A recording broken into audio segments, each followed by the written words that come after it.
Hello and very welcome everyone. आज हम finance की दुनिया के एक ऐसे टॉपिक के बारे में बात कर रहेंगे जिसका यूज़ बड़े बड़े बैंक, बड़ी बड़ी कंपनीज अपने रिस्क को मैनेज करने के लिए करती है, जिसका नाम स्वैप मार्केट है। स्वैप मार्केट डेरिवेटिव्स मार्केट का एक इम्पॉर्टेंट सेगमेंट है जिसके बारे में मैं आज आपको पूर्ण जानकारी प्रदान करूंगा। मेरा नाम शुभम उगड़े है। आइए चलिए स्टार्ट करते हैं, स्वैप मार्केट को जानते हैं। स्वैप मार्केट क्या होता है, इस चीज़ के बारे में पूरी डिटेल्स से जानते हैं कि क्या होता है। चलिए स्टार्ट करते हैं। स्वैप का सिंपल मतलब क्या होता है? एक्सचेंज करना। एक्सचेंज करना मतलब स्वैप का सिंपल तात्पर्य क्या है? एक्सचेंज करना मतलब चीज़ों की अदला बदली करना। जैसे कि अपन स्कूल में क्या करते थे, अपने लंच बॉक्स को आपस में अपने दोस्तों के साथ में क्या कर लेते थे, एक्सचेंज कर लेते थे। वैसे ही यहाँ पर कंपनीज क्या करती है फाइनेंशियल मार्केट में, अपने कैश फ्लो यानी पैसा आने या जाने का तरीका जो कि कैश फ्लो कहलाता है, इसे स्वैप मार्केट के थ्रू, स्वैप कॉन्ट्रैक्ट के थ्रू क्या कर लेती है, आपस में एक्सचेंज कर लेती है। तो क्या है, स्वैप एक ऐसा फाइनेंशियल मार्केट है जहां पर दो पार्टीज आपस में अपने कैश फ्लो या लाइबिलिटीज़ को एक दूसरे के साथ में एक्सचेंज करती है। ये डेरिवेटिव्स मार्केट का एक इम्पॉर्टेंट पार्ट है जहां से क्या होता है, रिस्क को मैनेज किया जा सकता है और फाइनेंशियल स्ट्रेटेजी बनाने के लिए बड़ी बड़ी कंपनीज इस चीज़ का यूज़ करती है। स्वैप मार्केट को अपन बेसिक से समझते हैं तो क्या होता है, स्वैप मार्केट एक तरीके का क्या होता है, कॉन्ट्रैक्ट होता है जो कि क्या होता है, एक फाइनेंशियल कॉन्ट्रैक्ट होता है जिसमें दो पार्टीज एक दूसरे के साथ में स्पेसिफिक फाइनेंशियल ऑब्लिगेशन या कैश फ्लो का आदान प्रदान करती है। मतलब जो भी कंपनीज के पास में जो कैश फ्लो होगा उसका वो क्या करती है, एक दूसरे के साथ में एक्सचेंज करती है। जब कॉन्ट्रैक्ट बनता है तब इसमें क्या रहता है, जो दोनों कंपनी के बीच में जो प्रिंसिपल अमाउंट है उसको क्या होता है कि एक्सचेंज नहीं किया जाता, बल्कि जब वो जो कि ये प्रिंसिपल अमाउंट है उसके इंटरेस्ट पेमेंट या जो कैश फ्लो को आपस में एक्सचेंज कर लिया जाता है। और इसके बाद में क्या है कि जब ये कॉन्ट्रैक्ट बनता है तब ये कॉन्ट्रैक्ट क्या होता है, दोनों पार्टीज़ के बीच में कस्टमाइज्ड कॉन्ट्रैक्ट होता है जिसमें दोनों पार्टी अपने पॉइंट इस चीज़ मतलब उस कॉन्ट्रैक्ट में ऐड करवा सकती है। तो ये कॉन्ट्रैक्ट कैसा है, हाईली कस्टमाइज्ड कॉन्ट्रैक्ट है जिसमें दोनों पार्टीज़ अपनी स्पेसिफिक ज़रूरतों को उस हिसाब से ऐड करा सकती है, जिससे कि ये कॉन्ट्रैक्ट क्या बनता है, यूनिक बनता है। अब क्या है कि नॉर्मल अपन क्या है कि जो जैसे कि अपने को रिलायंस का शेयर खरीदना है और उसको बेचना है तो अपन उसको कहाँ से खरीद बेच सकते हैं, शेयर मार्केट से, मतलब सेकेंडरी मार्केट से खरीद बेच सकते हैं तब। और ये क्या है कि स्वैप मार्केट कहाँ से ट्रेड होता है, स्वैप कॉन्ट्रैक्ट कहाँ से मिलते हैं अपने को, ओटीसी मार्केट से। ओटीसी मार्केट से क्या तात्पर्य है, ओवर द काउंटर मार्केट। इसके लिए एक अलग से विंडो बनी होती है जहाँ पर ये ट्रेड होता है ना। अब ये क्या है, स्टॉक एक्सचेंज के स्टॉक अब ये क्या है, स्टॉक एक्सचेंज के जैसे अवेलेबल नहीं है, मतलब पब्लिकली ये अवेलेबल नहीं है, पब्लिकली ट्रेड नहीं होता। ये ज़्यादातर कहाँ ट्रेड होता है, ओटीसी मार्केट में। मतलब यहाँ पर दो पार्टी, मतलब जो बड़े बड़े जो बैंक है, जो कंपनीज है, जो आपस में स्वैप कॉन्ट्रैक्ट के थ्रू एक दूसरे के साथ में कॉन्ट्रैक्ट करना चाहती है तो वो कहाँ से ट्रेड होगा, ओटीसी मार्केट के थ्रू ट्रेड होगा। ये स्टॉक एक्सचेंज के जैसा नहीं है कि जो पब्लिकली ये कॉन्ट्रैक्ट अवेलेबल हो, ये सिर्फ दो पार्टीज़ के बीच में होता है। अब अपन ये देखते हैं कि टाइप ऑफ स्वैप मार्केट क्या होता है। स्वैप मार्केट में जो कॉन्ट्रैक्ट क्रिएट होते हैं वो कितने तरीके से कॉन्ट्रैक्ट क्रिएट होते हैं उस चीज़ को अपन देखते हैं। सबसे पहला क्या है, इंटरेस्ट रेट स्वैप। ये सबसे कॉमन टाइप का स्वैप है जो कि सबसे ज़्यादा ट्रेड होता है। इसके बीच में क्या होता है कि जो फिक्स्ड इंटरेस्ट रेट है और फ्लोटिंग इंटरेस्ट रेट है, इसका पेमेंट आपस में क्या हो जाता है, एक्सचेंज हो जाता है। इसका यूज़ कंपनी क्यों करती है, इंटरेस्ट रेट के रिस्क को मैनेज करने के लिए कंपनी इस चीज़ का यूज़ करती है। अब इसको अपन एक एग्जांपल के थ्रू समझते हैं। जैसे कि एबीसी कंपनी ने एक कॉन्ट्रैक्ट क्रिएट किया है ना। अब उन्होंने क्या किया, फिक्स्ड इंटरेस्ट रेट पर एक लोन लिया है ना, एक लोन लिया फिक्स्ड इंटरेस्ट रेट पर। अब लोन लेने के बाद में एबीसी कंपनी क्या कर रही है, उस फिक्स्ड इंटरेस्ट रेट का ईएमआई दे रही है। अब इनकी फिक्स्ड इंटरेस्ट रेट कितना है, ये एबीसी कंपनी का 10% पर है, मान के चलो, ठीक है। वहीं पर दूसरी कंपनी है, जैसे XYZ नाम की कोई दूसरी कंपनी है, इन्होंने क्या किया, यहाँ पर क्या किया, एक कॉन्ट्रैक्ट क्रिएट किया, है ना, और यहाँ पर क्या किया, फ्लोटिंग इंटरेस्ट रेट पर एक लोन लिया, है ना, एक लोन लिया फ्लोटिंग इंटरेस्ट रेट पर। अभी फ्लोटिंग इंटरेस्ट रेट क्या है कि समय के साथ में ये लोन बढ़ भी सकता है, घट भी सकता है। तो जिस टाइम इन्होंने लोन लिया वो 9% पे था, आगे जाकर के ये क्या हो सकता है, 12 से 13% पर आ सकता है, क्योंकि ये फ्लोटिंग रेट है। जब तक जैसे लोन के रेट बढ़ते जाएंगे, इंटरेस्ट रेट बढ़ता जाएगा, वैसे वैसे क्या होगा, वो उस चीज़ पर शिफ्ट होते चल जाएगा। अब यहाँ पर क्या है, XYZ जो कंपनी है, जिन्होंने फ्लोटिंग इंटरेस्ट रेट पर जो लोन लिया है, अब इनको डर क्या लग रहा है कि इंटरेस्ट रेट बढ़ के 12 या 13% हो जाएगा, तो उनका क्या होगा, यहाँ पर हेवी लॉस होने के चांसेस बहुत ज़्यादा बढ़ जाएंगे। अब ये दोनों के बीच में क्या है, स्वैप मार्केट कैसे काम आता है, उस चीज़ को अपन डिस्कशन करते हैं। एबीसी कंपनी जो है उसको क्या लग रहा है कि यहाँ से इंटरेस्ट रेट कम होगा, और XYZ कंपनी जो है इसको यहाँ से क्या लग रहा है, इंटरेस्ट रेट बढ़ेगा। तो यहाँ पे क्या होगा, एबीसी और XYZ आपस में दोनों क्या करेंगे, कॉन्ट्रैक्ट या एग्रीमेंट करेंगे, जो क्या कहलाएगा, स्वैप कॉन्ट्रैक्ट। अब ये कॉन्ट्रैक्ट होने के बाद में क्या होगा, जो XYZ कंपनी है वो एबीसी कंपनी का फिक्स्ड इंटरेस्ट रेट को पे करेगी, है ना, जो फिक्स्ड इंटरेस्ट रेट को पे करेगी। और एबीसी कंपनी जो थी XYZ के फ्लोटिंग इंटरेस्ट रेट को पे करेगी, क्योंकि ये दोनों का आपस में क्या हो गया, कॉन्ट्रैक्ट हो गया। अब यहाँ पर इस कॉन्ट्रैक्ट के थ्रू क्या हुआ, जो XYZ जो कंपनी है जिसने फ्लोटिंग इंटरेस्ट रेट पर जो लिया हुआ था लोन, अब क्या हो गया, इस कॉन्ट्रैक्ट के थ्रू वो सिक्योर हो गया। उसका लोन जो था फ्लोटिंग रेट पर जो उसने लिया हुआ था, वो क्या हो गया, फिक्स्ड रेट पर कन्वर्ट हो गया, है ना, फिक्स्ड रेट पर कन्वर्ट हो गया। और यहाँ पर क्या है, एबीसी कंपनी ने क्या लिया, रिस्क लिया, फ्लोटिंग इंटरेस्ट रेट को पे करने का यहाँ पर उसने रिस्क लिया। और एबीसी कंपनी का जो लोन था फिक्स्ड इंटरेस्ट रेट पर, वो कायम बदल गया फ्लोटिंग इंटरेस्ट रेट पर, है ना, जिससे क्या हुआ, दोनों ने आपस में अपने कैश फ्लो को आपस में क्या कर लिया, एक्सचेंज कर लिया। दोनों ने अपने कैश फ्लो को आपस में एक्सचेंज कर लिया। तो ये क्या हो गया, इंटरेस्ट रेट स्वैप। अब कंपनियां इंटरेस्ट रेट स्वैप करती क्यों है, जिससे क्या होता है, इंटरेस्ट रेट रिस्क को मैनेज किया जा सकता है ना, दूसरी कंपनी के साथ में अपने इंटरेस्ट रेट रिस्क को कंपनी आपस में इस कॉन्ट्रैक्ट के थ्रू मैनेज करती है। अब नेक्स्ट क्या है, करेंसी स्वैप। अब इसमें क्या है, दो अलग अलग करेंसीज में जो प्रिंसिपल है और इंटरेस्ट पेमेंट है, इसका क्या होता है, एक्सचेंज होता है। जैसे कि दो अलग अलग करेंसीज हो गई, इसमें जो प्रिंसिपल बनेगा और जो इंटरेस्ट पेमेंट बनेगा, इसका क्या होगा, दोनों कंपनी में आपस में एक्सचेंज हो जाएगा। अब ये सबसे ज़्यादा यूज़फुल किसके लिए होता है, इंटरनेशनल बिजनेस के लिए। अब अपन इस चीज़ को एग्जांपल के थ्रू समझते। अब कोई इंडियन कंपनी है, एबीसी लिमिटेड, है ना। अब इस कंपनी का यूएस में क्या चल रहा है, प्रोजेक्ट चल रहा है। अब ये प्रोजेक्ट को कंप्लीट करने के लिए कंपनी को क्या चाहिए, $। अब वहीं दूसरी कोई कंपनी है, यूएस की कोई कंपनी है, जिसे इंडिया में प्लांट लगाने के लिए क्या चाहिए, अपने प्रोजेक्ट को कंप्लीट करने के लिए क्या चाहिए, इसे इंडियन रुपीस चाहिए। तो यहाँ पर क्या होगा, दोनों कंपनी अपने अपनी कंट्रीज़ पर सस्ते रेट पर क्या ले सकती है, लोन ले सकती है। अब जैसे कि एबीसी जो कंपनी है, इंडिया की कंपनी है, उसने इंडियन बैंक से कितना लिया, 700 CR का लोन लिया। कितने रेट ऑफ इंटरेस्ट पे, 8% पे इसने लोन ले लिया।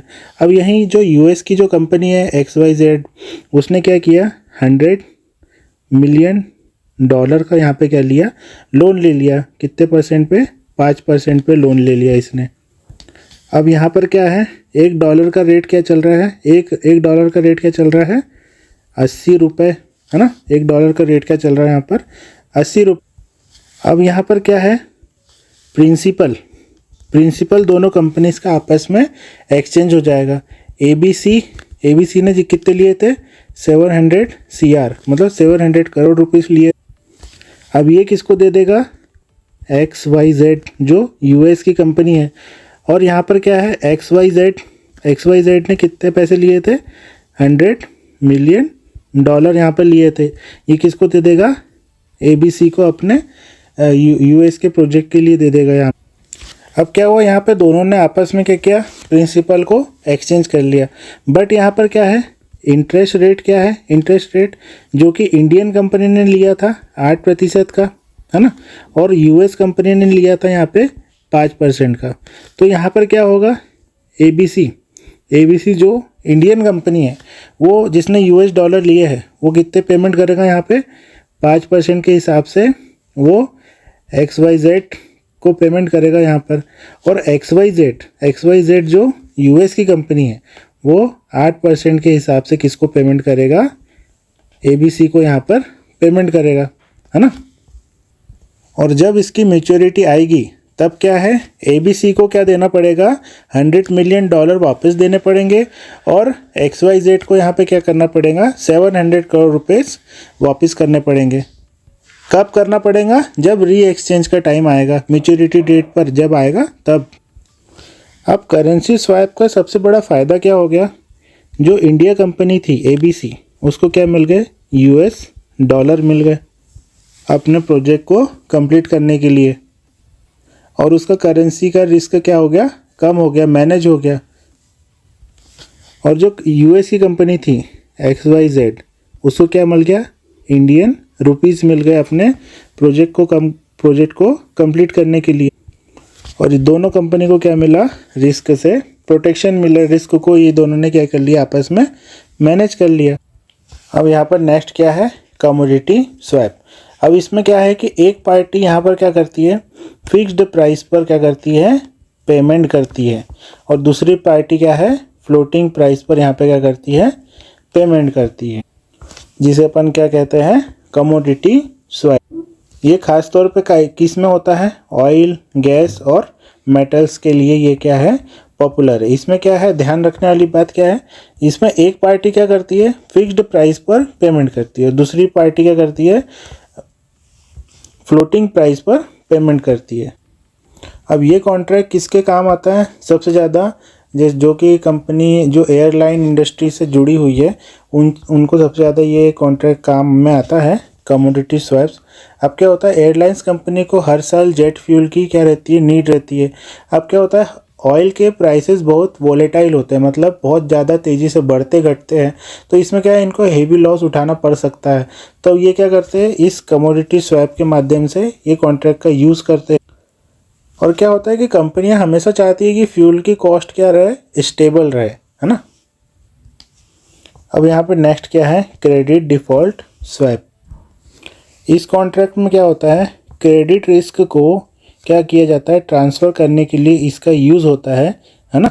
इसका मेनली यूज़ क्यों होता है, क्रेडिट रिस्क को ट्रांसफ़र करने के लिए इस चीज़ का यूज़ होता है। लैंडर्स अपने डिफ़ॉल्ट रिस्क को प्रोटेक्ट करना चाहते हैं, मतलब जो लैंडर्स को जो डिफ़ॉल्ट रिस्क होने वाला है उसको वो क्या करते हैं, प्रोटेक्ट करना चाहते हैं। और ये जो स्वैप है, ये स्वैप कॉन्ट्रैक्ट है, ये क्या होता है, एक इंश्योरेंस जैसा होता है, जिसमें कि प्रोटेक्शन के लिए इस चीज़ का यूज़ किया जाता है। इसको और इजी वे में समझे तो एक पार्टी क्या करती है, इसका प्रीमियम देती है ना, इसका प्रीमियम देती है। जैसे कि आप इंश्योरेंस जैसे बाय करते हैं उस तरीके का यहाँ पर एक पार्टी प्रीमियम देती है। और दूसरी पार्टी जो रहती है यहाँ पर डिफ़ॉल्ट होने पर पेमेंट करती है, जिसे अपन क्या कहते हैं, इंश्योरेंस सेलर भी कहते हैं, है ना। अब इसको यूज़ क्यों किया जाता है, क्रेडिट रिस्क से प्रोटेक्शन के लिए, है ना। और दूसरा क्या है, पोर्टफोलियो रिस्क मैनेजमेंट के लिए भी इस चीज़ का यूज़ किया जाता है। और क्या है, स्पेकुलेशन के लिए भी इस चीज़ का यूज़ किया जाता है। तो हमने देखा स्वैप के कितने टाइप्स होते हैं कॉन्ट्रैक्ट के। पहला क्या हो गया, इंटरेस्ट रेट स्वैप, दूसरा हो गया करेंसी स्वैप, तीसरा हो गया कमोडिटी स्वैप, चौथा हो गया क्रेडिट डिफ़ॉल्ट स्वैप। इस सब चीज़ के बारे में अपन ने जाना। अब अपन देखते हैं कि स्वैप मार्केट वर्क कैसे करता है। सबसे पहला क्या है, नोशनल प्रिंसिपल पर एग्रीमेंट। इसमें क्या होता है कि दोनों पार्टीज एक नोशनल प्रिंसिपल अमाउंट पर सहमत होती है। यह अमाउंट एक्चुअल में एक्सचेंज नहीं होता, बल्कि कैलकुलेशन के लिए इस चीज़ का रेफरेंस के रूप में यूज़ होता है। नोशनल से क्या तात्पर्य है, इससे क्या तात्पर्य है, ये क्या है, एक काल्पनिक, है ना, काल्पनिक है ये। मतलब अब सेकंड पॉइंट क्या है, कैश फ्लो एक्सचेंज। दोनों पार्टीज एक दूसरे को एग्रीड टर्म्स के अनुसार कैश फ्लो पेमेंट करती है ना। जैसे कि इंटरेस्ट पेमेंट, जैसे कि अपन ने ऊपर पढ़ा था फ्लोटिंग और फिक्स्ड के बारे में, है ना। एक पार्टी का फिक्स्ड रेट देना होता है तो दूसरी पार्टी को फ्लोटिंग रेट देना होता है ना। थर्ड क्या हो गया, पेमेंट फ्रीक्वेंसी। पेमेंट एक प्री डिसाइडेड फ्रीक्वेंसी पर होती है, जैसे कि मंथली, क्वार्टरली, सेमी एनुअली या तो फिर एनुअली। जब दोनों पार्टी के बीच में कॉन्ट्रैक्ट बनता है तब क्या होता है कि इसमें ये पहले ही मेंशन कर दिया जाता है, इसे डिफाइन कर दिया जाता है कि उसमें ये ऐड रहेगा। यहाँ पे क्या है, next contract duration. Swap contract की स्टार्ट डेट और मैच्योरिटी डेट पहले से ही तय होती है। ड्यूरेशन आमतौर पर 1 से 10 साल तक हो सकती है। अब अपन देखते हैं स्वैप मार्केट में रिस्क और रेगुलेशंस के बारे में। इम्पोर्टेंट रिस्क क्या हो गया यहाँ पर, पार्टी रिस्क। इसमें क्या है कि पार्टी अपना पेमेंट ऑब्लिगेशन को पूरा नहीं कर पाए या तो फिर समय से पहले ही डिफ़ॉल्ट कर जाए, ये एक सबसे बड़ा इसमें रिस्क होता है। मार्केट रिस्क भी होता है इसमें, इंटरेस्ट रेट या करेंसी वैल्यू डाउन हो जाए या तो फिर करेंसी वैल्यू बढ़ जाए, है ना। तो दोनों में क्या है, अनएक्सपेक्टेड, दोनों भी वर्क ऐसा होता है कि अनएक्सपेक्टेड होता है, जिसमें चेंजेस होता रहता है ना। जिससे क्या होता है, स्वैप की वैल्यू जो होती है उसमें डिफरेंस क्रिएट होता है, मतलब प्रभावित होता है स्वैप इस चीज़ से। अब इसमें क्या है, मेन रिस्क क्या है, लिक्विडिटी रिस्क। ओटीसी मार्केट मतलब ओवर द काउंटर मार्केट होने के कारण इसमें क्या है, पोजीशन को एग्जिट करना मुश्किल होता है ना। ये कोई शेयर मार्केट तो है नहीं कि यहाँ पर जैसे कि पब्लिकली कॉन्ट्रैक्ट अवेलेबल है कि क्या आपने अभी सेल किया तो दूसरे ने बाय कर लिया। यहाँ पर यदि आप एक कॉन्ट्रैक्ट में बने हुए हो तो वहाँ से एग्जिट करना क्या हो जाता है, मुश्किल हो जाता है यहाँ पर। अब यहाँ पर क्या है, स्वैप मार्केट में किसका रेगुलेशन है उस चीज़ को देखते हैं अपन। स्वैप कॉन्ट्रैक्ट ज़्यादातर ओटीसी मार्केट में ट्रेड होते हैं, मतलब स्टॉक एक्सचेंज जैसे नहीं है कि यहाँ पे डायरेक्ट रेगुलेट हो पाए। जैसे कि स्टॉक एक्सचेंज को कौन रेगुलेट करता है, सेबी इस चीज़ को रेगुलेट करती है। भारत में आरबीआई कुछ स्पेसिफिक स्वैप जैसे रुपी यूएसडी करेंसी, है ना, स्वैप और इंटरेस्ट रेट स्वैप को ही रेगुलेट करती है। अब यहाँ पे क्या है, सेबी भी क्या करता है कि डेरिवेटिव्स मार्केट के सर्टेन एस्पेक्ट को मॉनिटर करता है। यहाँ पे सेबी भी इस चीज़ को थोड़ा बहुत मॉनिटर करता है ना। अब यहाँ पर क्या है, स्वैप मार्केट में पार्टिसिपेट जो करता है उसको क्या सबसे पहले क्या पता होना चाहिए, लीगल एडवाइस, है ना। और उसके बाद में यहाँ पे एक्सपीरियंस होना चाहिए। एक्सपीरियंस किस चीज़ का होना चाहिए, काउंटर पार्टी, इस चीज़ का बहुत ज़्यादा इम्पोर्टेंस होता है यहाँ पर कि यहाँ पर आप एक बार जब पोजीशन बनाएंगे तो वहाँ से निकलना बहुत मुश्किल हो जाता है। अब ये स्वैप मार्केट के मेन प्लेयर्स कौन से हैं, पहला हो गया कॉरपोरेट। बड़ी बड़ी कंपनीज क्या करती है, इंटरेस्ट रेट को और करेंसी रिस्क को हैज करने के लिए इस चीज़ का यूज़ करती है ना। जिससे फाइनेंशियल प्लानिंग का इम्पोर्टेंस पार्ट है, जो कि इनकी फाइनेंशियल प्लानिंग का इम्पोर्टेंट पार्ट है। अब दूसरा क्या हो गया, बैंक्स। बैंक्स यहाँ पे क्या रहते हैं, डबल भूमिका में रहते हैं। यहाँ पर क्या रहता है, स्वैप कॉन्ट्रैक्ट में वो खुद भी पार्टिसिपेट करते हैं। अब दूसरी भूमिका क्या होगी, इंटरमीडिएट की तरह ये दूसरों के लिए डील्स को भी क्या करते हैं, फैसिलिटेट करते हैं। दूसरों के लिए डील्स भी लेकर के आते हैं कि ये कॉन्ट्रैक्ट अवेलेबल है, इस चीज़ को आप यहाँ पे ट्रेड कर सकते हैं।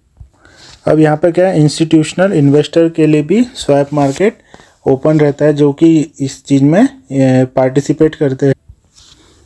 पेंशन फंड्स हो गया, इंश्योरेंस कंपनीज हो गई, म्यूचुअल फंड हो गया, है ना, और लार्ज पोर्टफोलियो की रिस्क को मैनेज करने के लिए स्वैप्स का यूज़ करते हैं। कौन करते हैं, इंस्टीट्यूशन इन्वेस्टर। और यहाँ पर नेक्स्ट कौन है, गवर्नमेंट बॉडीज़। गवर्नमेंट और सेंट्रल बैंक भी यहाँ पर करेंसी स्वैप में शामिल रहती है, जो कि खासकर फॉरेन एक्सचेंज में रिज़र्व को मैनेज करने के लिए इस चीज़ का यूज़ करते हैं। जैसे कि इंडिया में कितना फॉरेन रिज़र्व है यहाँ पर, जैसे मतलब डॉलर कितना है इंडिया के पास में नेक्स्ट टू ट्रेड करने के लिए। तो इस चीज़ के लिए भी यहाँ पर क्या होता है, गवर्नमेंट इस चीज़ में पार्टिसिपेट करती है। अब क्या है यहाँ पे स्वैप मार्केट के फ़ायदे क्या है। सबसे पहला अपन क्या पढ़ा, तो सबसे पहले रिस्क को मैनेज करना। कंपनीज अपने स्वैप मार्केट के थ्रू क्या करती है, रिस्क को मैनेज करती है। उसके बाद में कॉस्ट को रिड्यूस करना। इसमें क्या है, बोरोविंग टर्म्स को प्राप्त करने की अपॉर्चुनिटी रहती है। कंपनीज अपनी कॉम्पिटिटिव एडवांटेज और का फ़ायदा उठाती है ना। अब इसके थ्रू क्या होता है, मार्केट एक्सेस। नए जियोग्राफिकल मार्केट में एंट्री बनाना आसान हो जाता है। करेंसी स्वैप से फॉरेन ऑपरेशन इजीली हो जाते हैं। अब इन कॉन्ट्रैक्ट में क्या है, फ्लेक्सिबिलिटी, मतलब हाईली कस्टमाइज्ड कॉन्ट्रैक्ट होते हैं कि जबकि दोनों पार्टी आपस में मिलकर के ये कॉन्ट्रैक्ट को बनाती है, तो क्या होता है कि ये कॉन्ट्रैक्ट फ्लेक्सिबल कॉन्ट्रैक्ट बन जाते हैं, है ना, जिससे कि कंपनी अपने इसमें जो कि टर्म्स एंड कंडीशन को ऐड करना चाहती है वो ऐड करते रहती है। तो आज हमने जाना स्वैप मार्केट क्या होता है, इस चीज़ के बारे में डिटेल में जानकारी प्राप्त करी। आई होप कि आपको स्वैप मार्केट समझ में आया होगा। This is Shubham Ugade signing of.